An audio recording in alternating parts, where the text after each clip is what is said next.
Okey dah. Dah. Okey, so ni saya nak ajar awak cara nak masukkan vinyl pada mesin plotter. Okey, ni ialah mesin plotter. Pastikan belakang ni dalam keadaan naik atas. Naik atas. Kalau dia turun maknanya roller tu turun bawah. Dia lock. Okey, jadi bila naik atas ni baru awak boleh masukkan vinyl. Kemudian awak kena pastikan roller ni mesti berada pada gigi-gigi roller besar ni. Kenapa dapat sangat? Awak tak boleh letak di kawasan tengah-tengah ni. Nut ni tak boleh sebab nanti gigi dia tak gigit pada roller yang pada ni lah, anggar dia ni. Okay, so bila awak tengok dalam kedudukan dia sesuai, ada balance kiri kanan, tadi kita ada potong lebih. So masukkan je, tolak je ke belakang. Okey, bila kita dah masukkan, yang bawah ni kita adjust lah belakang ni, panjang dia.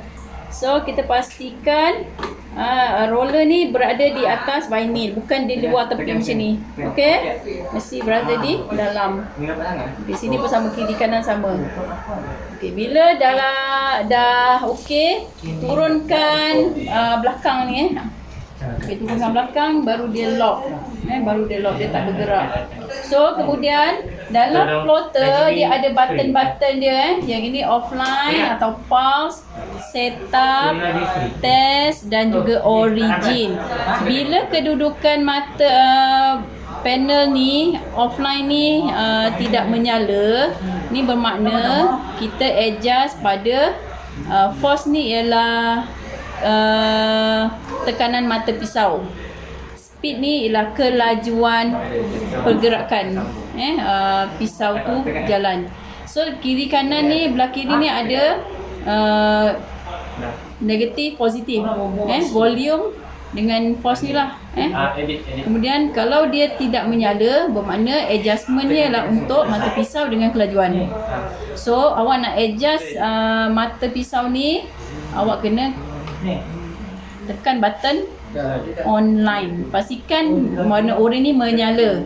Bila menyala, baru awak boleh adjust mata pisau ni nak mula di mana pada kedudukan vinyl. Bila awak tekan, awak tengok apa yang jadi. Kita kena test turun ke bawah, pastikan vinyl tak terkeluar daripada roller. Kalau kita tengok semua sepanjang tu okey, so kita balikkan pada asal dulu. Okey, so bila kita mulakan di sini, okey, kita nak start di situ, kita klik button origin. Klik button origin, offline ni akan mati. Okey, bila offline ni mati bermakna mesin ini bersedia untuk menerima arahan daripada komputer. Bila awak tekan cut and plot pada komputer. Bila origin ni button orange ni menyala, bermakna dia hanya untuk adjust mata pisau saja. Kalau waktu orange ni menyala, awak klik pada komputer, dia tidak menerima arahan.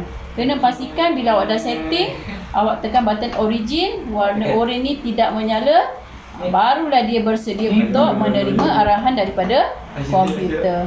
Okey, faham?